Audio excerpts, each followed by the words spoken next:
嗨，大家好，我是 Julian 朱利安。大家好，我是Ian，请帮我们按赞及订阅及开启小铃铛，给我们一点鼓励哦，谢谢大家哦。你今天怎么这么兴奋？好，欢迎回到我们和孩子谈钱的节目啊！今天是2021年的6月18号，也是我们第5集的节目。那最近因为疫情啊，我们的政府呢有提供了一个叫做孩童家庭的防疫补贴，只要家里面有高中以下的孩子呢，那每个孩子都能够得到1万元的补助。那你们有没有想过，你们如果拿到这个1万块要怎么用？要6000块可以投资，4000块是拿来付学费。要投资的话，如果买股票赚到了，搞不好也可以赚到2万块、3万块。6000块要拿去投资股票，然后剩下的要拿来付学费。好，很好，我们可以再来讨论哦。那也欢迎各位爸爸妈妈们也可以找机会呢，跟你们孩子一起讨论一下呢这个预算的分配。好，不过呢，这个钱在真的进到我们的口袋之前啊，其实在申请的时候，政府呢会帮我们先存到我们的银行账户。所以今天我们要讨论的主题啊，就是银行。我们要来聊一聊这个银行。那伊恩，你觉得这个把钱存在银行里面有什么好处？很安全，这样就不会被小偷偷走。然后你不用自己保管，万一不见你就会少钱。存在银行里面就是比较安全，比较方便，对不对？我们不用自己保管，然后呢，如果真的需要用钱的时候呢，还可以透过提款机去领，对不对？所以存钱啊，这个就是我们一般提款机，动物森友会也有提款机，那个名字叫做 ATM。对 ，ATM 就是提款机。好，所以呢，其实这个存钱或者我们常常讲的储蓄啊，其实就是银行一个很重要而且很基本的功能。那上一集我们有聊到啊，把钱存在银行其实就是一种最基本的投资方式。那你还记得我们有提到那个银行的定存利率很低，你还记得是多少吗？ 0.7 或 0.8。对0.7 或 0.8 所以这个利率呢就是 0.7% 到 0.8% 左右，非常非常的低连1块都还没到对，连1块钱都不到。如果你存100块的话用百分比来算，那你有没有想过为什么银行会给你利息啊？你把钱放在银行它还给你利息，为什么？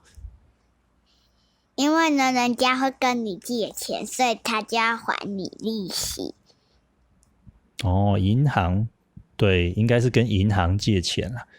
就是当我们有些人有需要借钱的时候，那就可以来跟银行来借钱，或者我们讲叫做贷款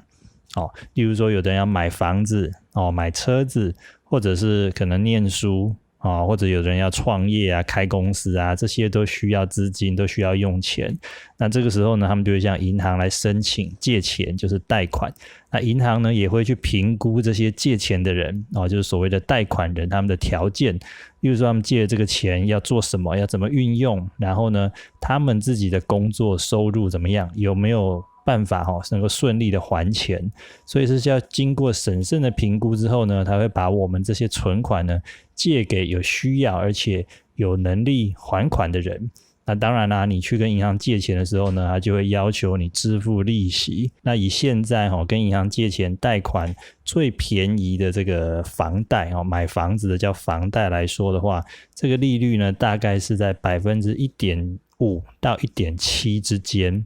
所以想想看，如果你要买房子，你去跟银行借钱的时候，每年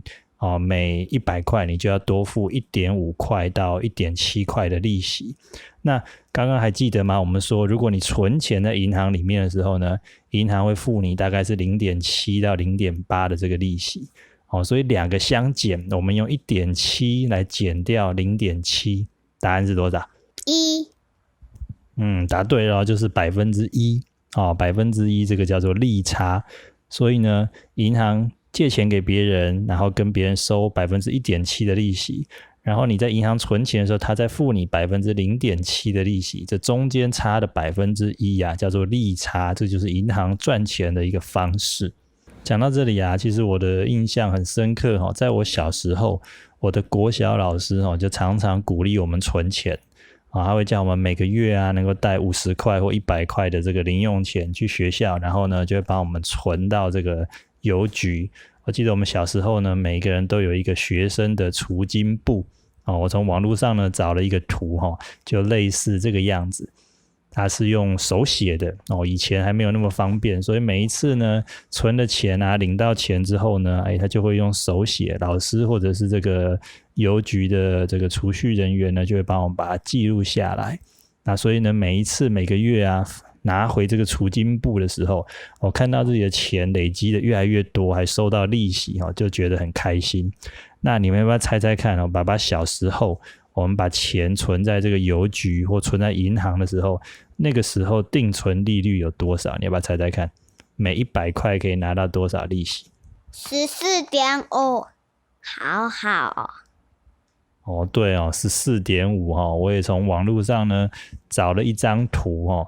你们可以看一下，就是大概呢在30、40年前哦，就是1980年的时候哦，那个时候爸爸小的时候呢，我们台湾的这个1年期的定存啊，最高有到 14.5， 接近 15% 哦。那虽然后来呢慢慢的往下掉，但是大概也还有在维持在7到8左右，然后一直到最近这20年来就一直往下掉，一直往下掉，所以到现在你们面对的这个世界，你们现在的银行的定存利率只剩下不到 1%， 就是我们刚才讲的 0.7、0.8。所以呢，其实以前的利息利率很高，所以以前啊，像我小时候或者是你们的阿公阿嬷，以前根本不需要学什么叫投资理财，因为我们只要把钱存在银行、存在邮局就可以拿到一个很高的利息。讲到这边呢，我要分享一个观念叫做72法则。也就是说呢，如果我们用72啊去除以一个报酬率的数字，那我们呢就可以算出我们的这个资产翻倍也就是成长1倍呢所需要的时间。举例来说好了，像我们刚刚讲的在这个30、40年前的这个定存可能有高达 8% 的这个每年的利息就是 8% 的报酬率。那我考考你乘法8乘9是多少？72。对，8、9、72所以我们就可以用72啊去除以刚刚这个 8%。那你知道吗？除法你会吗？72除以8是多少？72除以8就是9。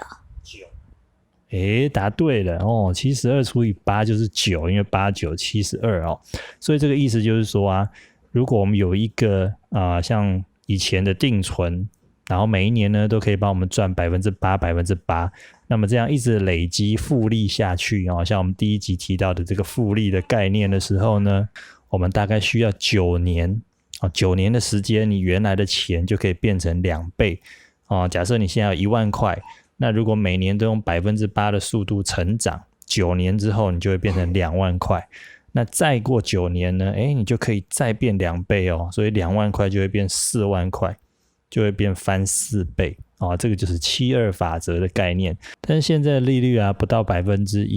只有 0.7 或 0.8， 跟以前实在差太多了所以如果按照这个72法则呢，大概要将近70年以上表示说等你们小朋友啊长大变成了老阿公老阿嬷的时候啊，你的钱你的资产才能够成长1倍那就太慢了所以呢，这也是为什么在上一集里面我有谈到说为什么有些人会想要做其他的投资，因为现在呢把钱存在银行其实利息实在太低了，报酬率太低了。那这也是为什么我会在你们现在国小啊这个阶段就想要跟你们来谈钱，来谈投资理财，因为呢你们现在所面临的环境跟以前是完全不同了你们面对的呢是一个利率可能越来越低的时代，像在2014、2015年的时候啊，甚至有一些国家还实施过负利率这个负呢是减号负数的意思，也就是说你把钱存在银行的话，不仅没有利息，而且还要反过来付钱给银行所以呢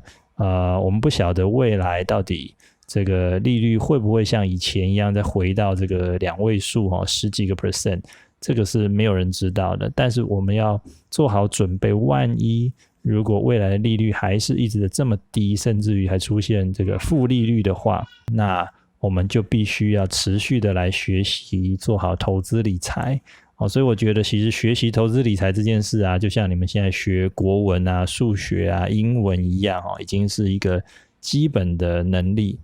最后呢，我想补充一个关于银行的一个小故事啊。你们知道银行的英文叫做 bank B-A-N-K， 那这个字呢，它其实是源自于在文艺复兴时期的欧洲，也就是大概在14世纪，也就是在西元1300多年那个时候的意大利。以前呢，在那个时候呢，所谓的银行这个字其实是长板凳的意思。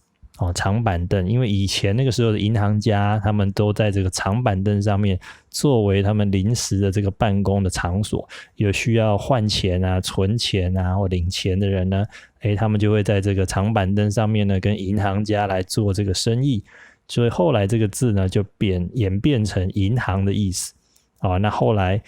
万一这个有些银行家、银行业者，他们如果出现了一些周转不灵例如说还不出钱啊的情况的时候呢，那就会有一些很愤怒的这些债主就会把他们的这些长板凳给它破坏掉那这些银行业者呢就会失去信用再也没有办法做生意了。所以这也是另外一个英文字 bankruptcy 就是破产英文的破产就是这么来的。好，那么今天呢，同样到了节目的尾声呢，我们要再次提供一个小小的猜谜时间给大家。什么门最有钱？什么门最有钱？不知道，银行的门吗？云门，因为云门舞集。云门舞集，好，那么今天的节目呢，就到这边告一个段落咯。如果有任何的问题啊或建议呢，都欢迎留言给我们。那在我们下方的讯息栏也有我们的 FB 社团跟 LINE 社群也欢迎大家来一起加入交流跟学习。别忘了帮我们按赞、订阅